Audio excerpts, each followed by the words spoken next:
ada sekolah yang ikhlas melaksanakan gerakan literasi ini, ada sekolah yang nggak ikhlas. Nah, yang nggak ikhlas itu gimana maksudnya?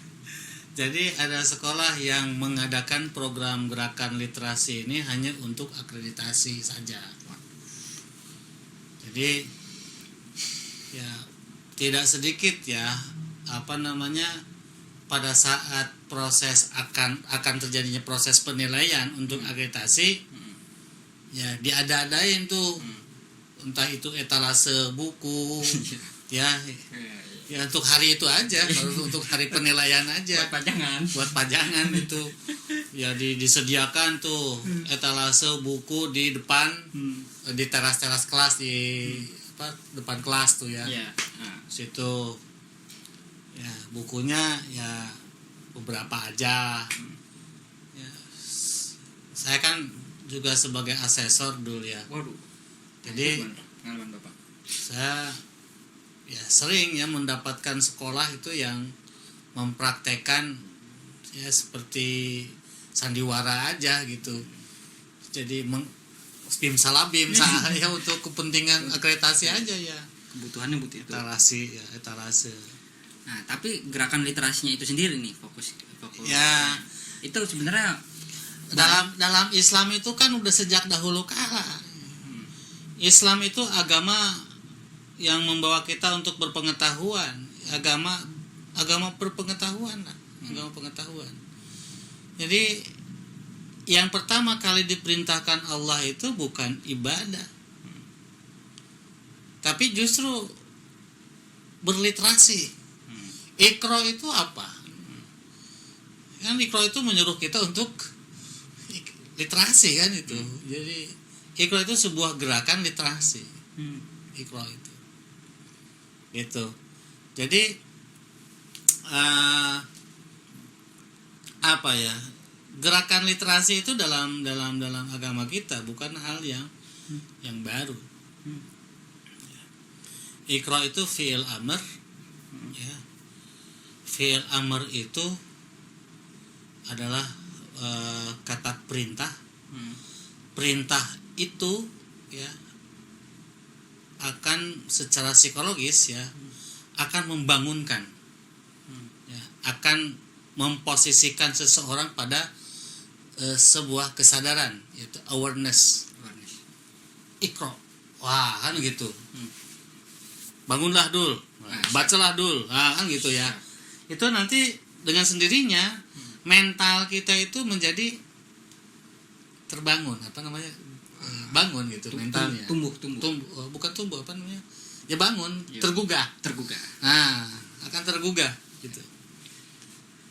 Dan karena kita udah tergugah secara mental, ya, dan kita tahu siapa yang memerintah, maka ketundukan, ketundukan yang ada nanti itu. Jadi perintah itu, Iqra itu kata perintah itu adalah sebuah gerakan, ya, sebuah perintah untuk bergerak gitu. Sebuah perintah untuk bergerak. Bergerak untuk apa? Bergerak untuk membaca. Nah, kalau saya bicara tentang Iqra ini panjang dulu. Panjang banget ya. Nanti di nah, cuma yang ingin saya garis bawahi di sini adalah Iqra bismi Rabb. Ya. Ini adalah sebuah, kalau saya katakan ya, sebuah gerakan yang didasarkan kepada Robbani gitu. Jadi belajar itu harus menggunakan pendekatan Robbani. Maksudnya gimana itu pendekatan? Ya bismi Rabbik. Jadi jangan bismi ijazah, bismi kerjaan, jangan bismil amal kan gitu. Bismi bisyaro. Kan gitu banyak. Jadi harus Robbani, harus apa namanya? Tuh didasarkan kepada ketuhanan kan gitu, pada Allah gitu. Nah, ba di sini kan ba mulabasah ya, ba mulabasah tuh penggunaan. Jadi harus menggunakan mulabasah tuh libas. Ya, baju. Jadi harus mengenakan pakaian, nah kan gitu. pakaian Tuhan.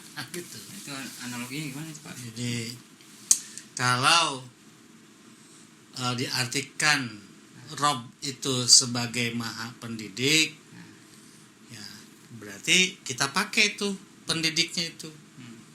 Jadi Iqra, bacalah atau belajarlah dengan cara mendidik diri.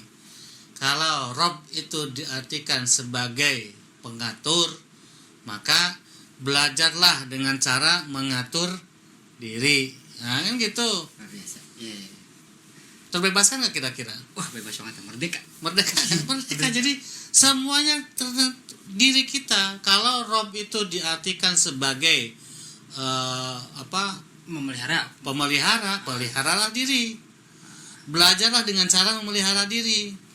Ya, kalau Rob itu diartikan sebagai pencipta, belajarlah dengan cara menciptakan diri. Mengkreasikan sesuatu. Emang gitu. Berkreasi sesuatu, menciptakan diri kan gitu. Ciptakan diri kita. Jadi jangan menunggu diciptakan orang, itu nggak merdeka namanya. Maksud merdeka belajar tuh bagaimana diri kita bisa seperti Rob itu jadi tadi. Itu jadi Iqra bismi rabbik itu udah konsep kita sebetulnya mah. Ya, konsep tentang merdeka belajar gitu. Itu kalau pengetahuan saya sih ya. Itu luar biasa keren. Ya gitu aja sih dong. Keren tuh, Pak, keren. Nah, terkait tadi literasi juga ya, benar sekali kata Bapak. Saya setuju. Tapi yang terkadang itu baca kadang-kadang saya menemukan gerakan literasi ini sering dibaca berbarengan gitu dengan suara nyaring. Akhirnya nggak dapet maknanya, nggak dapet. Sebenarnya kan baca, kalau menurut PISA juga kan, rekomendasi PISA saya pernah baca itu, baca yang benar, rekomendasi untuk Indonesia baca yang benar itu jangan pakai suara nyaring karena nggak dapet maknanya kalau nyaring gitu sebenarnya. Tapi kadang-kala salah dipahami. Nah, untuk memahami makna tadi dari Bapak tadi Iqra itu sendiri ya, itu ada nggak kiat-kiat, Pak, bagaimana cara membaca yang baik, atau apa sih sebenarnya yang harus kita baca tuh apa gitu sebenarnya? Gini, bagaimana cara membaca yang baik? Sebetulnya setiap orang punya cara masing-masing, Ya, punya cara masing-masing lah. Punya gaya belajar masing-masing. Ya. Nah, ada yang cara bacanya itu dia dinyaringkan, ya silakan dinyaringkan, mungkin karena dia termasuk auditori barangkali ya. Tapi ada cara bacanya itu harus dibarengi dengan berbagai macam visual, karena mungkin dia itu adalah visual, pembelajar visual dan lain sebagainya lah ya. Itu punya cara masing-masing. Tapi kalau di sharing mah ya, yang namanya pengetahuan itu kan sesuatu yang tak tampak. Pengetahuan itu kan sesuatu yang tak tampak. Dia ada di alam